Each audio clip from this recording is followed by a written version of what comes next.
Hello बच्चों। देखो बेटा, बायोमोलिक्यूल में जो हम आज टॉपिक करने जा रहे हैं वो टॉपिक हमारा न्यूक्लिक एसिड है। न्यूक्लिक एसिड अगर हम बोलें तो ये आपका डीएनए और आरएनए से कुछ रिलेटेड है। तो मैं थोड़ा सा बैकग्राउंड बना दूं न्यूक्लिक एसिड तक आने के लिए होता क्या है, फिर हम आगे चलते हैं। देखो, आपने छोटी क्लासेस में प्लांट सेल और एनिमल सेल पढ़ा हुआ है। तो चाहे प्लांट सेल हो चाहे एनिमल सेल हो, हर लिविंग सेल में तीन चीजें कॉमन होती हैं जो यहाँ मैंने डायग्राम में दिखाई हैं। कौन सी तीन चीजें कॉमन होती हैं? सेल मेम्ब्रेन, फिर सेंटर में न्यूक्लियस, और फिर एक लिक्विड जैसा मटेरियल होता है जिसे हम कहते हैं साइटोप्लाज्म। तो ये हमने बायो में ऑलरेडी पढ़ा भी हुआ है छोटी क्लास में, एक बार फिर से सुनो। प्लांट सेल हो या एनिमल सेल हो, कुछ उनमें कॉमन चीजें हैं जो हर लिविंग सेल में कॉमन होती हैं। क्या है? सेल मेम्ब्रेन, फिर हमारा सेंटर में न्यूक्लियस, और एक लिक्विड मटेरियल होता है जिसे हम नाम दे देते हैं साइटोप्लाज्म। तो हमने खैर ये चीजें तो नहीं पढ़नी, हमने तो इसका केमिस्ट्री पार्ट देखना है, न्यूक्लिक एसिड। अब न्यूक्लिक एसिड मिलता है हमारा न्यूक्लियस के अंदर। न्यूक्लिक एसिड न्यूक्लियस के अंदर होता है। अब देखो, जो न्यूक्लियस होता है, न्यूक्लियस के अंदर थ्रेड लाइक स्ट्रक्चर्स होती हैं। इन थ्रेड लाइक स्ट्रक्चर्स को हम क्रोमोसोम्स कहते हैं। और जो ये क्रोमोसोम्स हैं, ये कुछ केमिकल्स के बने होते हैं। इन केमिकल को डीएनए कहते हैं। डीएनए की full form deoxy ribo nucleic acid या राइबोज न्यूक्लिक एसिड आप कह सकते हैं। और जो डीएनए के सेगमेंट होते हैं, हम उन्हीं को जीन्स कहते हैं। अब ये हम यहाँ पे पढ़ रहे हैं इसका केमिकल व्यू। तो बेसिकली आपको अगर मैं आपसे पूछूं तो आपने ऑलरेडी ना हेरिडिटी के बारे में पढ़ा हुआ है। तो हेरिडिटी क्या होती है, यानी कौन से चीजें हैं न्यूक्लियस के अंदर जो हेरिडिटी इंफॉर्मेशन स्टोर करती हैं। तो आप वही है क्रोमोसोम, क्रोमोसोम के और डीप जाएंगे डीएनए या जीन्स। तो पेपर में क्वेश्चन आ जाए कि भाई जो पेरेंट्स के करैक्टर हैं वो बच्चों तक जो लेके जाते हैं वो कौन सी चीजें हैं जो लेके जाएंगे, तो आप बोलिए क्रोमोसोम्स, या आप जीन्स बोल दीजिए, या आप डीएनए बोल दीजिए। तो जैसे आपने देखा होगा कई बार पेरेंट्स कंपेयर करते हैं ना भी इसकी इसके हेयर के कलर इसके मम्मी से मिलते हैं, या इसके बॉडी का डिजाइन या इसके बॉडी का कलर जो है इसके पेरेंट्स से मिल रहा है, या हाइट किस पे गई है, मम्मा पे या पापा पे, जिस पे भी। तो ये सारी जो इन्फॉर्मेशन है ये न्यूक्लिक एसिड की फॉर्म में आती है, जिसे आप क्या कहते हैं, क्रोमोसोम्स या डीएनए या जीन्स। तो इस तरीके से आप समझ सकते हैं। अब जो ये हमारा डीएनए की जो मैंने फुल फॉर्म बोली डीऑक्सी राइबो न्यूक्लिक एसिड, देखो न्यूक्लिक एसिड आया ना, तो हमारे टॉपिक का भी नाम क्या है, न्यूक्लिक एसिड। तो बेसिकली जो हमारा डीएनए है वो देखने में कुछ इस तरह से होता है। अगर आप इसे देखें तो बायो वाले स्टूडेंट्स तो इसे बड़े आराम से समझ सकते हैं, इसमें कोई दिक्कत ही नहीं है। तो डीएनए की अगर हम स्ट्रक्चर देखें तो इस तरह से कुछ डबल हेलिकल स्ट्रक्चर दिखती है। अब हम इसी स्ट्रक्चर को यहाँ पे पढ़ने वाले हैं, हम न्यूक्लिक एसिड में डीएनए की डिटेल ही पढ़ने वाले हैं। तो अब आपको मोटा मोटा ये पता चल गया कि जो हमारा न्यूक्लिक एसिड है वो न्यूक्लियस का पार्ट है। न्यूक्लियस के अंदर कहाँ होता है, थ्रेड लाइक स्ट्रक्चर्स जिसे क्रोमोसोम्स कह रहे हैं, और क्रोमोसोम्स इन केमिकल्स के बने हुए हैं जो हेरिडिटी इंफॉर्मेशन स्टोर करते हैं। अब हम चलते हैं आगे और इसको समझते हैं। बेटा साथ साथ ड्रॉ करते रहना, इसको मत ड्रॉ करना। अब आगे चलते हैं। देखो, जो ये हमारी डीएनए की डबल हेलिकल स्ट्रक्चर है, हम इसको समझने की कोशिश करते हैं सिंपल टर्म में जितना हमें केमिस्ट्री में चाहिए। तो ये सिंपल डबल हेलिकल स्ट्रक्चर मैंने यहाँ पे ड्रॉ कर दी, कॉइल्ड स्ट्रक्चर ऑफ डीएनए। जब मैं इस डीएनए की स्ट्रक्चर को सिंपल कर दूं, सिंप्लीफाइड कर दूं, मतलब ये कॉइल्ड है ना, इसकी कॉइल को सीधा कर लो, तो ये एक हमें लैडर की तरह दिखेगा, ये सिंप्लीफाइड व्यू। देखो ध्यान से, डीएनए की कॉइल्ड स्ट्रक्चर को अगर मैं अनकॉइल्ड कर दूं, सीधा कर दूं, तो ये इस तरह से एक लैडर की फॉर्म में दिखेगा। इसकी और डीप स्टडी करें, मतलब इसके अंदर कौन कौन से केमिकल हैं, तो जब हम इसकी केमिकल की स्टडी करेंगे तो हमें दिखेगा कि इसमें तीन चीजें मिलेंगी आपको। P is a symbol for phosphate, S is a symbol for sugar, and B is a symbol for base. तो जब हम डीएनए का पूरा डीप व्यू देखेंगे, केमिकल कॉम्पोजिशन, तो हमें उसमें फॉस्फेट दिखेगा, शुगर दिखेगा, बेस दिखेगा।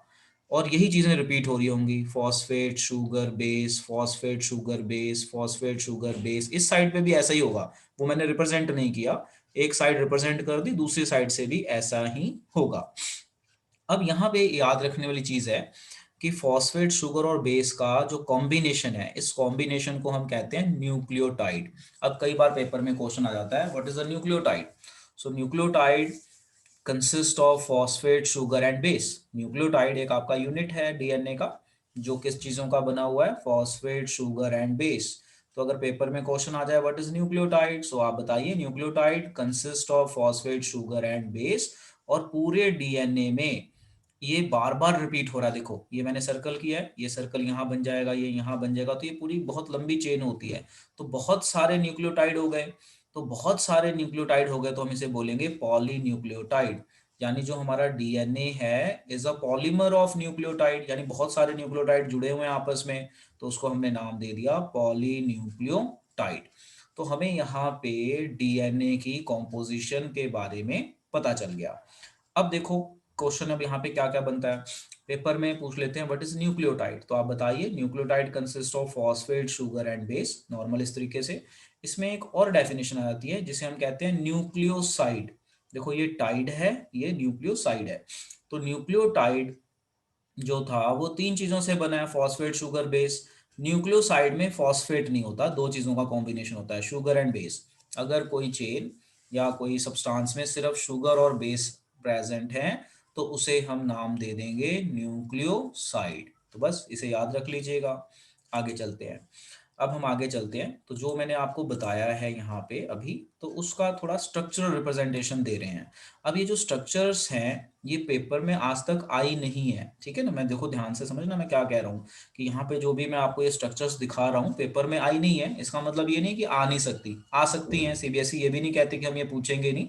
बट अगर लास्ट 10 to 12 ईयर्स के आप पेपर देखोगे तो ये स्ट्रक्चर्स कभी ड्रॉ करने को नहीं पूछी गई हैं। डायरेक्ट पूछा गया है कि भाई डीएनए की स्ट्रक्चर बना दो, या न्यूक्लियोटाइड बता दो क्या होता है, न्यूक्लियोसाइड बताओ क्या होता है। इस तरह से केमिस्ट्री से रिलेटेड चीजें ज्यादातर पूछी गई हैं।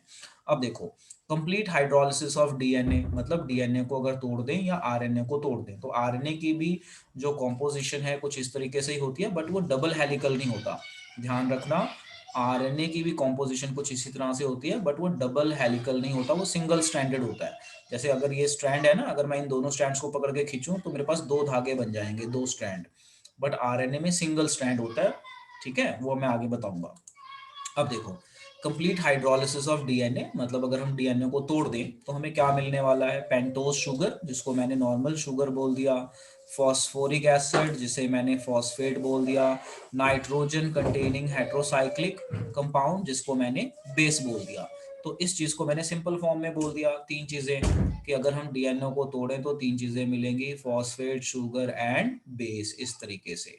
अब ये उसकी डायग्राम है। DNA, in DNA molecule sugar moiety is beta D two deoxyribose. तो ये इस अरेंजमेंट को नाम दिया हुआ है बीटा डी। बीटा का मतलब आपको पता है, डी का भी कन्फिग्रेशन से रिलेटेड है, टू डीऑक्सी।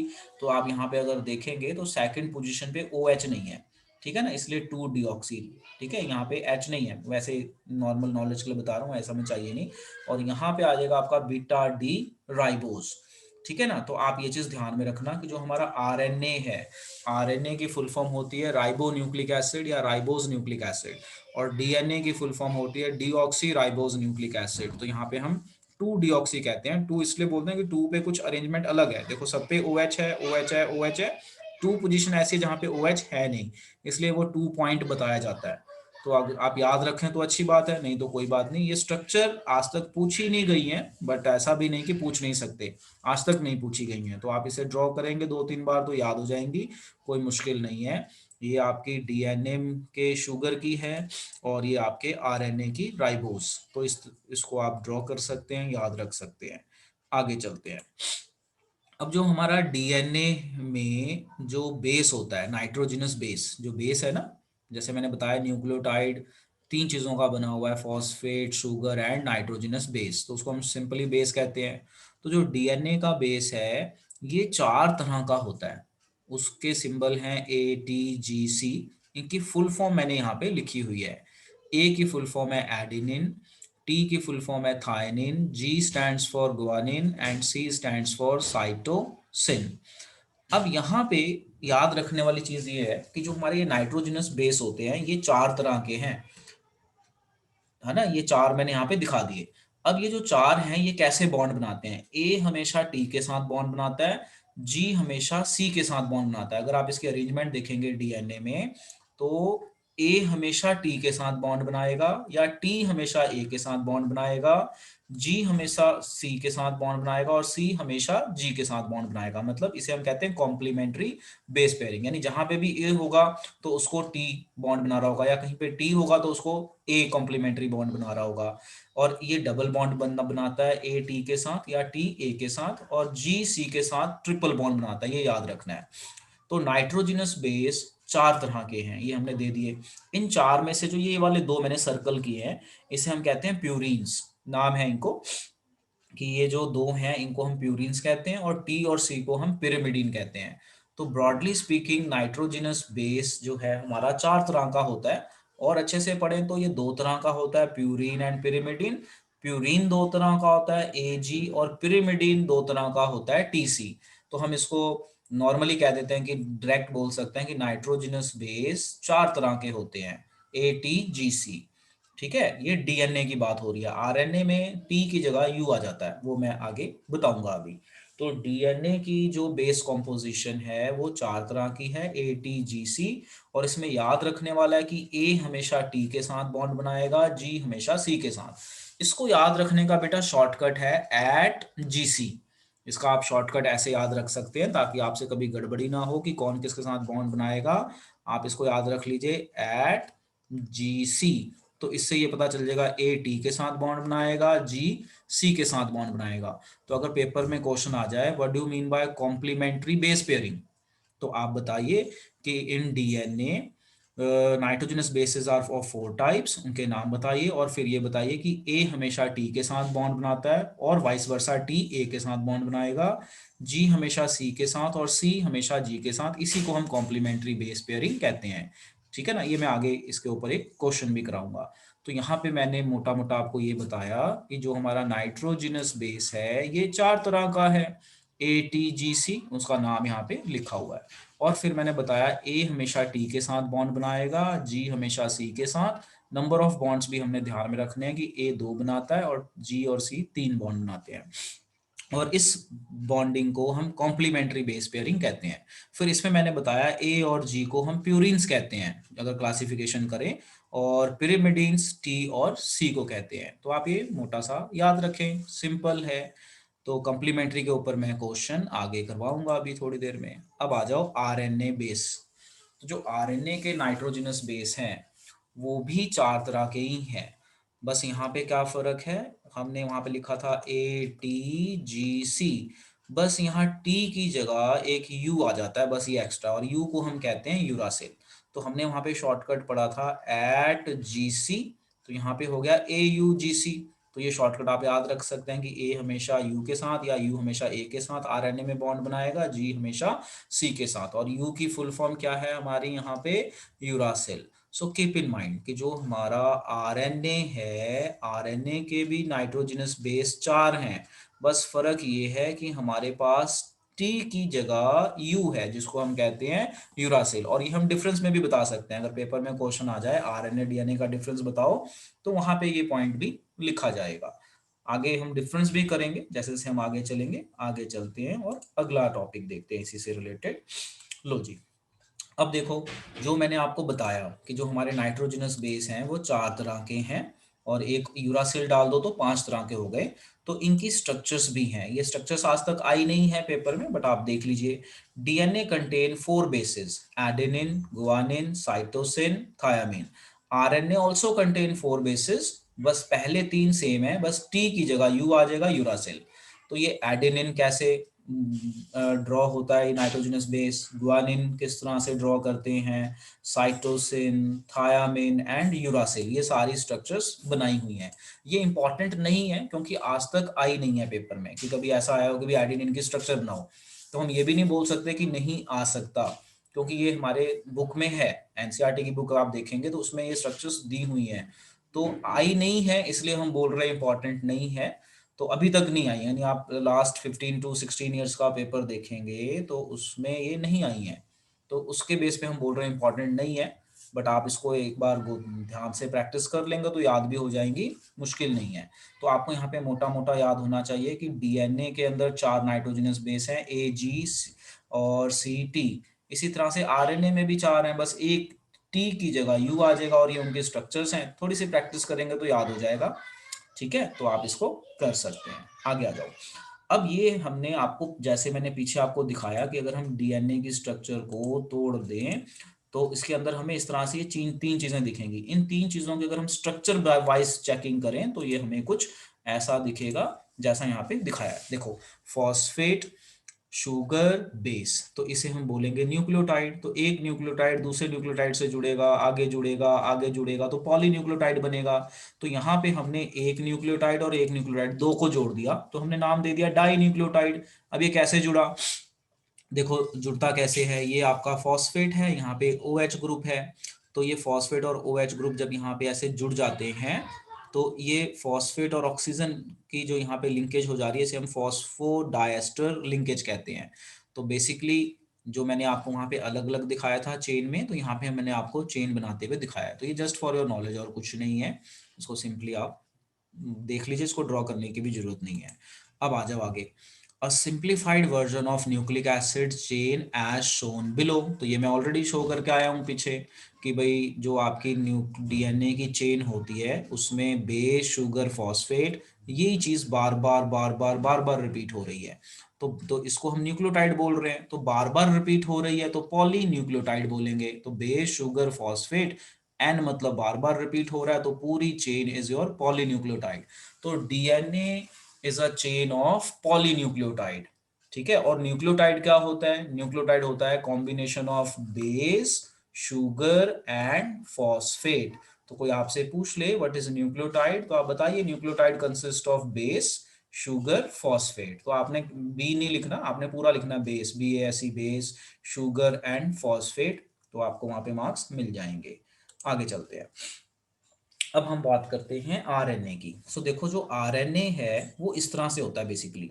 प्राइमरी स्ट्रक्चर यानी सिंपल स्ट्रक्चर आरएनए की ये है। इसमें भी ATGC वाले जो है ना आपके बॉन्ड बनते हैं, बस T की जगह U आ जाता है। बट जब ये जो स्ट्रक्चर है ना सिंगल स्ट्रैंडेड होती है, अगर ये स्ट्रैंड अपने ऊपर ही रैप कर जाते हैं तो इस तरह से हमें डबल स्ट्रैंडेड दिखते हैं, बट ये है नहीं। देखो कैसे नहीं है डबल स्ट्रैंडेड। अगर आप इस थ्रेड को पकड़ लो और यहाँ से पकड़ लो और इसको खींचो तो आपको दो धागे मिलेंगे या एक ही धागा मिलेगा टूटने के बाद? देखो जरा डिजाइन देखो, देखने के बाद बताओ। तो यहाँ पे क्या होता है, ये सिंगल स्ट्रैंडेड होता है। तो ये सिंगल स्ट्रैंडेड ना अपने ऊपर ही एक धागा अपने ऊपर ही फोल्ड हो जाता है, तो ये इस तरह से बन जाता है। इसे हम सेकेंडरी स्ट्रक्चर ऑफ आरएनए कह देते हैं। तो यहाँ से और यहाँ से पकड़ के हम अलग करें तो ये एक ही धागा बनेगा, एक ही स्ट्रैंड बनेगी। तो ये सेकेंडरी स्ट्रक्चर है जो कॉइल्ड हो जाती है अपने ऊपर ही। तो in secondary structure of RNA, helix are present which are only single stranded। तो आप देखोगे इसको ओपन करोगे तो एक ही धागा बनेगा single stranded. Sometime they fold back on themselves to form double helical। ये फोल्ड हो जाता है अपने ऊपर ही आरएनए, तो इस तरह से बन जाएगा। RNA molecule are of three types। They perform different functions। They are named as messenger RNA, ribosomal RNA and transfer RNA। तो पेपर में कई बार क्वेश्चन आ जाता है कि जो भाई हमारा आरएनए है ये कितने टाइप का आता है, 1 मार्क में क्वेश्चन आता है। तो आप बताइए तीन तरह का होता है, उनके नाम बताइए। mRNA, ये लिखना ऐसा ही है, M का मतलब मैसेंजर जो मैसेज भेजते हो। राइबोसोमल आरएनए जो आपका प्रोटीन, राइबोसोम्स प्रोटीन से रिलेटेड है। ट्रांसफर आरएनए, इसको tRNA कहते हैं और इसका कुछ ट्रांसफर करना, इंफॉर्मेशन ट्रांसफर करना इसका काम होता है। तो पेपर में आ जाए कि भाई आरएनए की टाइप बताइए तो आप ये तीन टाइप लिखिए, mRNA, rRNA and tRNA। Symbols आपको इसके ध्यान रखने, और आरएनए के बारे में आपको मैंने बताया बिल्कुल डीएनए की तरह ही स्ट्रक्चर होती है, बस ये सिंगल स्ट्रैंडेड है। ये सिंगल स्ट्रैंड भी अपने ऊपर फोल्ड हो जाए तो हमें डीएनए की तरह दिखते हैं, बट ये है सिंगल थ्रेड ही है ना, डबल स्टैंडर्ड नहीं है। दिखने में ऐसा दिखेगा, है नहीं, क्योंकि इसको जब आप ओपन करेंगे तो ये सिंगल थ्रेड ही बनती है। अब आते हैं आगे। जैसे मैंने आपको बोला था कंप्लीमेंट्री बेस पेयरिंग के ऊपर मैं क्वेश्चन बताऊंगा कैसे बन सकता है। कई बार पेपर में क्वेश्चन आ जाता है कि भाई आपको एक स्ट्रैंड बना के दे दी गई और आपसे पूछ लिया भी इसकी कॉम्प्लीमेंट्री बेस पेयरिंग बताओ, इसका आंसर बताओ। तो देखो सोल्यूशन में आपने क्या करना है इसके, कि डीएनए की चेन दे दी और आपको AGCT ये दे दिया और बोला कि इसकी कॉम्प्लीमेंट्री बेस पेयरिंग करो। तो आप क्या करोगे, ये चेन को ऐसे ही ड्रॉ कर लोगे जैसे इन्होंने लिखा है AGCT और A। अब इसकी बस ऑपोजिट कॉम्प्लीमेंट्री स्ट्रक्चर दिखा दोगे, A T के साथ बॉन्ड बनाएगा, जी सी के साथ बनाएगा, सी जी के साथ बनाएगा, टी ए के साथ बनाएगा। शॉर्टकट मैंने यहाँ लिखा हुआ है eight ji C, A T के साथ, जी सी के साथ, टी ए के साथ, जी सी जी के साथ। बस आरएनए में टी की जगह यू आ जाएगा, बस इतना ही फर्क होगा। तो ये बन गई हमारी कॉम्प्लीमेंट्री बेस पेयरिंग। तो बस आपने इस तरह से दिखा देना है, बोलो समझ में आया? और एक इस तरह से ऐसे धागा बना देना है और ऐसे इसको ज्वाइन कर देना है। बस इसी तरह से मुझे इसका आंसर बताओ क्या आएगा, बोलो बच्चों। इस वाले स्ट्रैंड का आंसर क्या आएगा फॉर आरएनए? लो मैं यहाँ पे ड्रॉ कर देता हूँ, ए, फिर यहाँ पे जी, फिर यहाँ पे सी, और फिर मैंने यहाँ पे यू दिखा दिया। अब बताओ ए किसके साथ बॉन्ड बनाएगा अगर आरएनए की स्ट्रैंड है, बोलो बेटा। यू के साथ। यू के टी के साथ साथ। बॉन्ड बनाएगा। और जी किसके साथ बनाएगा? सी के साथ। सी सी। किसके साथ बनाएगा? जी के टी साथ। जी। यू किसके साथ बनाएगा? टी के साथ। ए तो इसी को हम क्या नाम देते हैं? जी। Complementary base pairing. ठीक। Keep in mind. तो ये आपका हो गया कॉम्प्लीमेंट्री बेस पेयरिंग क्या होती है। तो ए हमेशा टी के साथ बॉन्ड बनाएगा डीएनए की बात करें तो, और जी हमेशा सी के साथ। आरएनए में बस टी की जगह यू आ जाएगा, बाकी सारी चीजें सेम है। इसके बाद एक और क्वेश्चन देख लेते हैं जो हमारा लास्ट है, ये न्यूक्लिक एसिड का बहुत ही इंपॉर्टेंट क्वेश्चन है और बहुत बार आया हुआ ये क्वेश्चन। तो क्वेश्चन है give difference between DNA and RNA. तो पहला डिफरेंस कि यहाँ पे डीएनए जो है डीऑक्सीराइबोज है ना, it is deoxyribose and it is ribose nucleic acid. Ribo nucleic acid, this is deoxyribo nucleic acid. फिर डीएनए में एटीजीसी होता है, यूरासिल नहीं होता। यहाँ पे यूरासिल होता है, यहाँ पे थायमिन नहीं होता, यहाँ पे यूरासिल नहीं होता। आप ऐसे लिख दीजिए। ये डबल स्टैंडर्ड मॉलिक्यूल है, ये आपका सिंगल स्टैंडर्ड मॉलिक्यूल है आरएनए वाला, आप इस तरह से लिखेंगे। DNA content is constant in all the cell except during cell division. जो डीएनए है वो कांस्टेंट रहता है, ये वेरी करता है सेल टू सेल, क्योंकि डीएनए में जब सेल डिवीजन होती है ना तो डीएनए कॉपी बढ़ जाती है, जिसे हम कहते हैं रेप्लिकेशन। रेप्लिकेशन मतलब नए डीएनए बनना। The life time of DNA is comparatively high, यानी डीएनए का जो लाइफ स्पैन है वो ज्यादा होता है as compare to RNA. RNA just एक आपका सिग्नल टाइप होता है, सिग्नल गया खत्म, इस तरह से।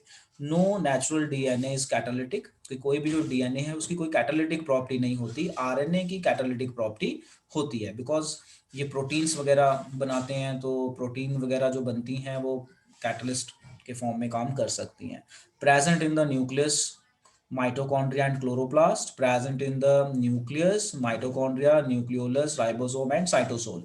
ये वाला पॉइंट आपको लिखने की जरूरत नहीं है, ये टिपिकली बायो पॉइंट हो जाता है।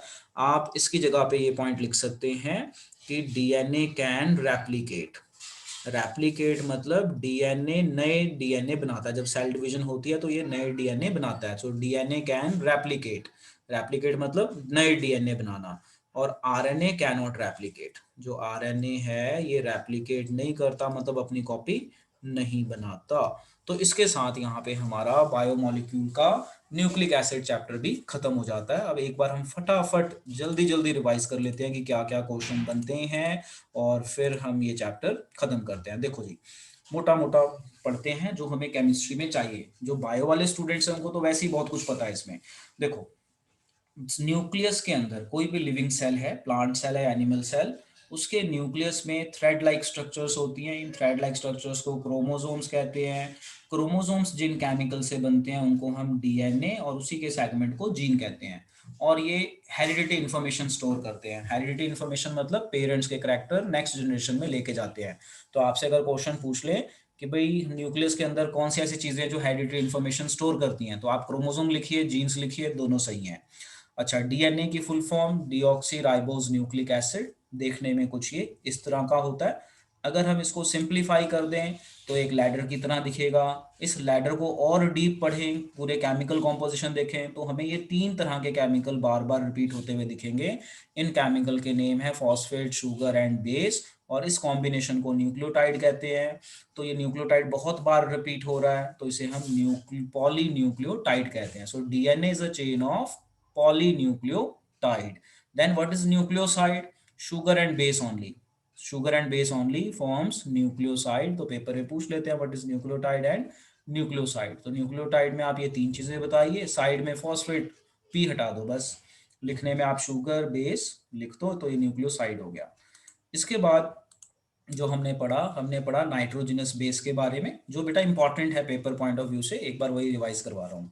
नाइट्रोजनस बेस 4 तरह के होते हैं, ये प्यूरिन पिरिमिडिन भी करने की जरूरत नहीं है, क्योंकि मेन तो ये 4 तरह के होते हैं। एट जीसी, बस ऐसे शॉर्टकट याद रख लो, एट जीसी। ए की full form adenine, T stands for thymine, G stands for guanine and C stands for cytosine, यहाँ पे ई आएगा। अब डीएनए के हैं ये, आरएनए में बस टी की जगह यू आ जाएगा, और यहाँ पे याद रखना है ए हमेशा टी के साथ बॉन्ड बनाएगा, जिसको मैंने एट बोल दिया।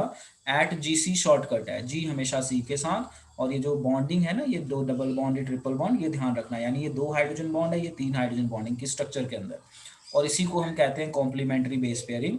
कॉम्प्लीमेंट्री बेस पेयरिंग का मतलब है ए टी के साथ बॉन्ड बनाएगा और जी हमेशा सी के साथ, और इसका उल्टा, टी हमेशा ए के साथ और सी हमेशा जी के साथ, known by the name of complementary base pairing. अब इसके बाद आरएनए में भी 4 तरह के ही बेस होते हैं, बस यूरासिल आ जाता है टी की जगह। ठीक है जी, इतना डिफरेंस है। उसके बाद हमने जो पढ़ा, हमने डिफरेंस पढ़ा आरएनए और, हाँ, आरएनए का हमने टाइप पढ़ा। तो आरएनए के 3 टाइप्स हैं, क्या क्या नाम है इनको, पेपर में अगर ये आए तो क्या लिखना है, आप इस तरह से लिख सकते हैं, आरएनए आर ऑफ 3 टाइप्स। क्या क्या है, एम आर एन ए, लिखना देखो ऐसे ही है जैसे मैं यहाँ पे लिख रहा हूँ, M R N A messenger कहते हैं जिसे। फिर नंबर 2 है हमारा R R N A, ribosomal R N A, जो स्पेसिफिकली प्रोटीन से रिलेटेड है, राइबोसोम्स। ट्रांसफर आरएनए, जो ट्रांसफर करेगा, ट्रांसफर आरएनए। तो पेपर में ये 1 मार्क का क्वेश्चन बनता है, एमआरएनए, आरआरएनए, टीआरएनए। तो बायो वालों ने तो इनकी आगे भी डिटेल पढ़ी होंगी, तो हमें केमिस्ट्री पॉइंट ऑफ व्यू से इसकी ज़्यादा डिटेल आगे नहीं चाहिए। उसके बाद हमने जो पढ़ा, एक क्वेश्चन पढ़ा, कॉम्प्लीमेंट्री बेस पेयरिंग कैसे दिखानी है। लास्ट में हमने पढ़ा डीएनए और आरएनए का डिफरेंस। तो अब डीएनए और आरएनए के अगर 5 डिफरेंस याद कर लो, बहुत हैं। तो पहला डिफरेंस ये डीऑक्सीराइबोज है, ये राइबोज है ओनली, इसमें यूरासिल नहीं होता, यहाँ पे थायामिन नहीं होता। बस बताइए, यहाँ पे सारे नाम बता दो, यहाँ पे भी बता दो, यहाँ पे थायामिन नहीं होगा, यहाँ पे यूरासिल नहीं होगा। ये डबल स्ट्रैंडेड है, ये सिंगल स्ट्रैंडेड है। डीएनए का जो कंटेंट है वो कांस्टेंट है, यहाँ पे वेरी करता है। डीएनए का लाइफ टाइम ज़्यादा होता है as compare to RNA. DNA catalytic property show नहीं करता, आरएनए कैटालिटिक प्रॉपर्टी शो करता है। डीएनए कैन रेप्लिकेट, मतलब वो अपने जैसे बना सकता है, और आरएनए कैन नॉट रेप्लिकेट। तो ये था हमारा topic related to nucleic acid. अब आप प्रैक्टिस कीजिए और ये याद हो जाएगा।